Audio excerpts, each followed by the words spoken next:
L'invité du jour, c'est Caroline Salé. Bonjour Caroline Salé, vous êtes journaliste au Figaro Économie et vous vous êtes intéressée à cette première dans l'histoire du football, en tout cas en ce qui concerne Canal+, c'est-à-dire que Canal+ ne candidatera pas, décidément j'ai du mal avec le mot, à l'acquisition des droits de la Ligue 1. Bonjour. Bonjour. Bonjour. Alors, racontez-nous un petit peu ce qui s'est passé. Est-ce que c'est un coup de tonnerre? Est-ce qu'on s'y attendait ou est-ce que ça a fait l'effet d'une bombe, cette annonce de Canal+? Oui, alors ça a fait l'effet d'une bombe, même si cette probabilité était quand même hautement acquise. Il y a déjà depuis un moment un peu de l'eau dans le gaz entre la Ligue de football professionnel et Canal+. Si on remet un peu les choses en perspective, on a eu l'arrivée en 2018 de Mediapro qui avait candidaté pour les droits de la Ligue 1, qui avait proposé beaucoup d'argent. Finalement, cet acteur espagnol a explosé en vol. Et à cette époque, Canal+ avait été un peu mis sur le banc de touche.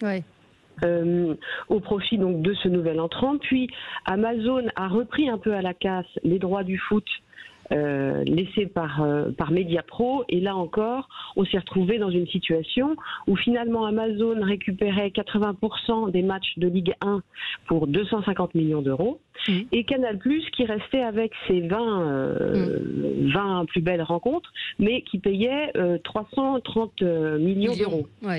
Voilà, donc ça a été assez mal vécu. C'était une cote très mal taillée, quoi. Il leur restait vraiment une portion très faible des matchs. Alors aujourd'hui, dans l'appel d'offres, les sommes elles sont dingues parce que ils réclament. Il y a donc deux lots, un lot premium et un lot secondaire. Le premier, il est à 530 millions d'euros, le deuxième à 270 millions. On est aux alentours de 800, du milliard. Mais est-ce que la Ligue 1 ça vaut ça? C'est toute la question en fait. Que la Ligue 1 ait besoin d'1 milliard d'euros pour aller mieux, ça c'est certain. Mais est-ce qu'aujourd'hui la valeur du championnat français est au milliard? Ça c'est beaucoup moins certain.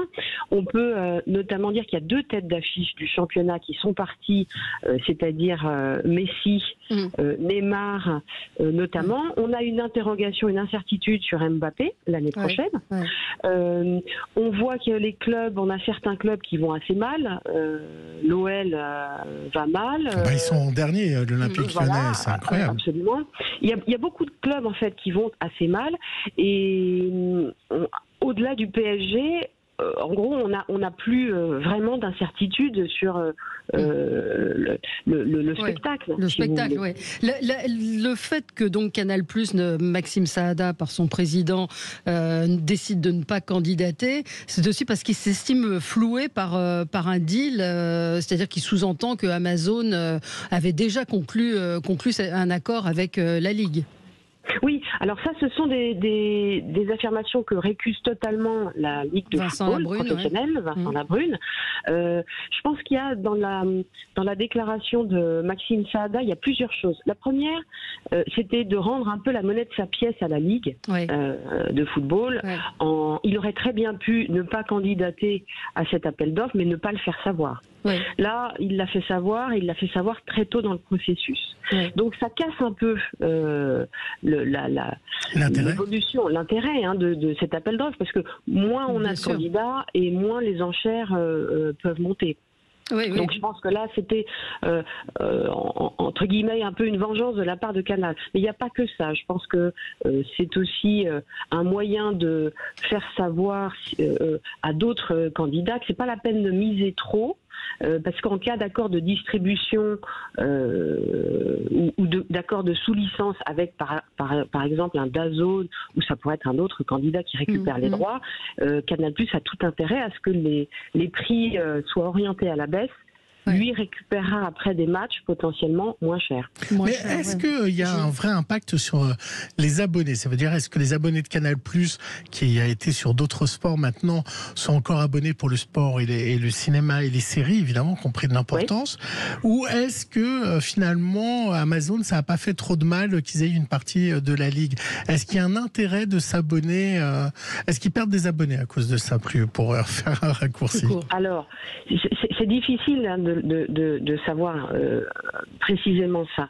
Mais en revanche, il semblerait quand même qu'une bonne partie des abonnés qui regardent la Ligue 1 aujourd'hui regardent également la Champions League. Ce qui veut dire que comme Canal+ a sécurisé les droits de la Champions League, de la Première Ligue, enfin bon, de pas mal de compétitions de football, on peut se dire raisonnablement que ça ne devrait pas, demain, si Canal+ n'avait plus du tout de foot, on ne devrait pas voir, comment dire, une fuite des abonnés.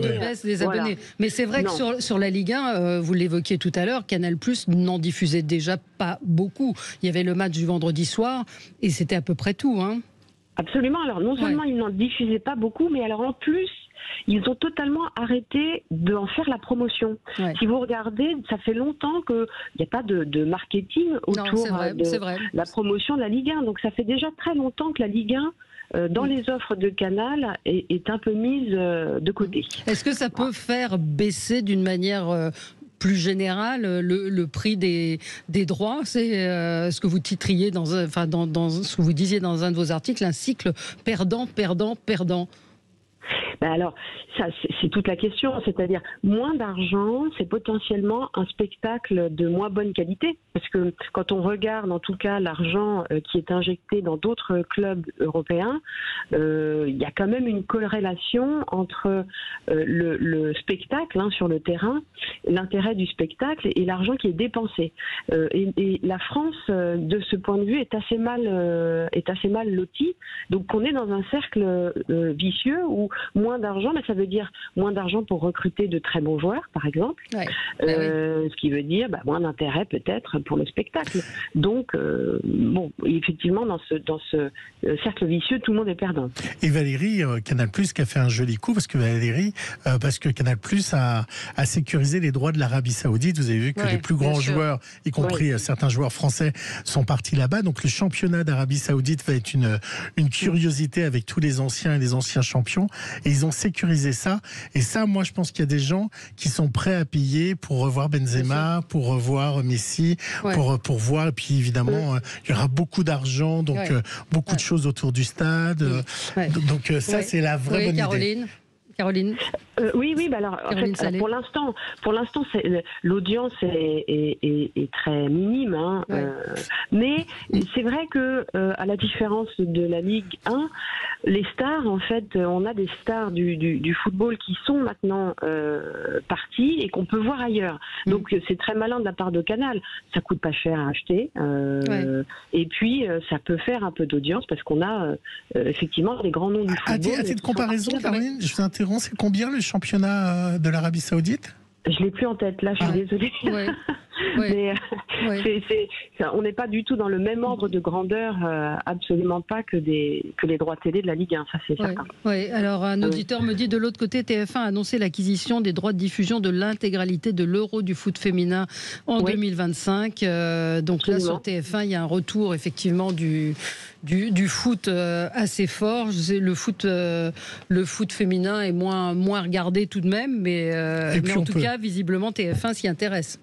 Oui, alors là, si on remet un peu les choses aussi, pareil, dans un contexte plus large, on a vu que personne ne voulait remettre de l'argent, enfin, en tout cas pas les sommes demandées, pour le mondial de foot féminin. Mais la compétition se jouait très loin, les horaires étaient pas forcément idéales pour la télévision française.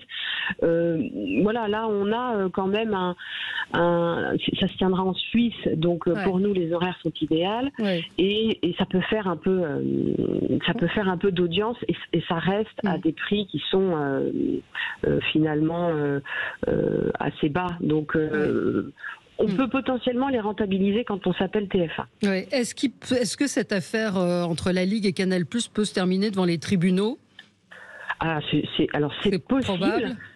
En tout cas, quand on regarde la teneur des courriers de Maxime Saada et de Vincent Labrune, on se rend compte quand même que la réponse est faite en partie pour se prémunir d'une éventuelle action en justice. Et c'est peut-être Vincent Labrune qui la déclenchera. Parce que ça peut porter un préjudice à l'appel d'offres. Oui, c'est ça. C'est ça. Et donc c'est ce que un observateur vous a dit. Afficher sa fermeté est un moyen de dire la Ligue est suffisamment solide pour se priver de Canal+. Aussi. Oui, c'est ça. C'est de dire que malgré la non-présence du premier argentier du football français sur les droits télé, puisque c'est encore Canal qui met le plus d'argent aujourd'hui dans le championnat en termes de droits télé, le processus peut aller à son terme et tout peut se passer correctement. Mais ça... C'est à suivre. En tout cas, on vous lira dans le Figaro. Merci Caroline Salé d'avoir été avec nous et de nous avoir éclairé sur... et puis on peut noter que le rugby cartonne, Valérie. Les scores du rugby sont incroyables. Absolument. C'est une Coupe du Monde aussi. C'est une Coupe du Monde, c'est vrai. Différent. Merci à vous. Merci beaucoup. Bonne journée. Merci à vous aussi.